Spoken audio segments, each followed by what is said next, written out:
This is a temporary town, a little like a movie set, a little like a circus without the animals. It is a signature, the Big Top, a home to an anticipation.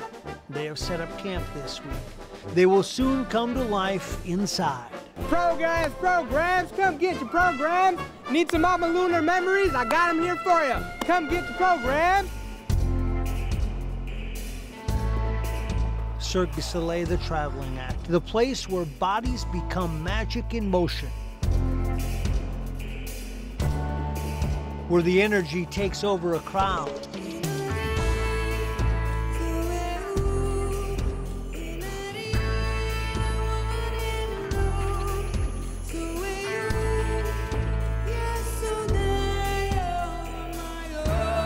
This is a live performance, and it's got some energy.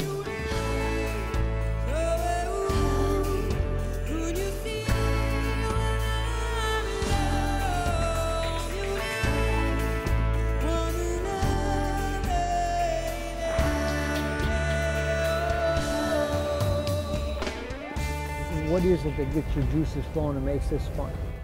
Well, there's two things. There's like the traveling factor, which is like very fun to kind of be able to visit every city, like everywhere in the world, and being paid for it. So that's kind of cool. Performing with Cirque du Soleil is, I don't know, you just go on stage and like, it's amazing.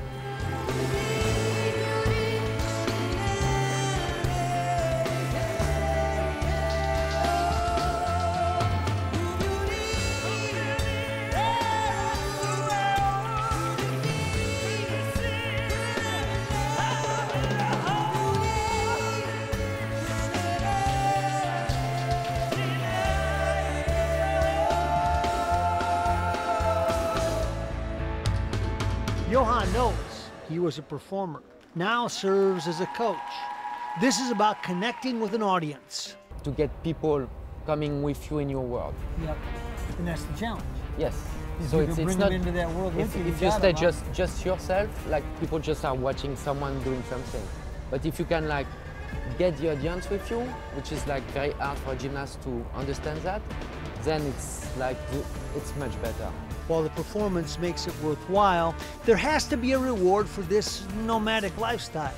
It is a city of 117 people traveling the world, adjusting and making the abnormal a comfortable place wherever it is. Do you just love picking up the suitcase and going to the next stop and being there for a while? I mean, do you learn to love that, or do you have to love that, or you can't do it? You have to love it. You have to love it, because otherwise it's very intense. It can be you're far away from home. All your references continuously change every 6 to 8 weeks. We work a lot. Your coworkers or your family, they're your friends. They represent everything. Everything. Rowena Dunn saw it as a child when it came to her home in Melbourne, Australia, fell in love with it, and signed up as an usher before becoming a publicist. Why did you want to be a part of this? What was it that drew you to it? Well, actually, my first show that I saw back in 2001, I really fell in love with it. I wanted to work for the company so much. I grew up in a small town in regional Victoria, Australia. I had just moved to Melbourne. It was actually my first job was working as an usher. I think you see behind me the local staff that we have employed in each city. 17 years old, fell in love with it, wanted to run away with the circus from that point on. And you did? And I did, literally. While this branch is always on the road, there is a permanent home for one show in Las Vegas. That helps brand and market it internationally. Its headquarters are in Montreal, but most choose the life on the road for most of the year. How much time off do they get a year? They will get 3 to 4 weeks a year, depending on our tour plan, because every time we stop to move to a next city, they will get some time off as we tear down and set up our infrastructure. So they will get a break, and we do return them home to their hometown once a year as well, so that they can have a rest and catch up with family and friends. And they live for the moment, for the time when an audience gets its first peek at something that you have to see to understand. And when you see, you feel. People feel a wealth of emotion. So like with any Cirque du Soleil show, people interpret things differently depending on what's going on in their own lives, their own history, how they connect with the show. It's really a beautiful experience. Always the first Cirque du Soleil show that you see will stick with you forever. I know it's the show that I saw first was about 10, 11, 12 years ago, goodness. and you really fall in love with it. It's really unlike anything else. It's hard to describe. Like, it's really like, it's drive you. Like, for example, like, sometimes it's hard to get them, but that's the challenge too. Like, you want to get the crowd, so you challenge, you try to get them, and if you get them, like, then you got them, it's just a feeling that you're happy and you're proud of what you do. There are challenges to temporary facilities. We will all come back to site and we will all grab shovels and make sure we're shoveling the site. Oh yes, I've once shoveled till the wee hours of the morning to make sure that we were preserving the site. All the while, the show must go on. So they set up their own training facilities where they try and perfect. Most come from gymnastics or dance backgrounds. Mostly gymnasts. Like, when I say gymnastics, artistic, tumbling, like all this kind of sport.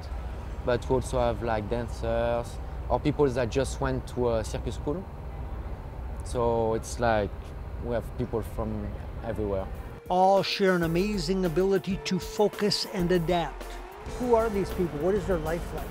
Well, obviously they either come from gymnastics, traditional circus families, etc., etc. So they need to have been doing what they're doing for a very long time before they joined Cirque. Ironically enough, we do travel and we can do so for many, many years, but everything we do is in an effort to try to create a routine within our changing environment, which is one of the reasons why we have our own kitchen here. So we have 4 chefs that cook between 200 and 400 meals a day that travel with us around the world to make sure that what we eat is consistent from Japan to Russia to North America. And they find that each audience is its own challenge based on culture. When you move countries, yeah, like you see a big, big difference. How so? Like moving from the States to Japan, it's a shock. Like the audience does not react throughout the show. Because it's a respect. But it is what they do with each other that allows this group to grow, that keeps them from getting homesick, that makes their life constantly interesting. It's definitely a family.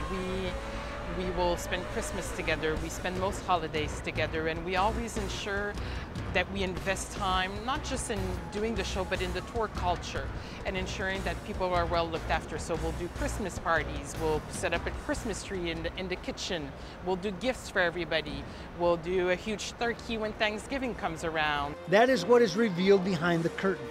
A life leaning on each other, and an adventure that is deepened by sharing it with strangers who soon become friends. What's the best part of it?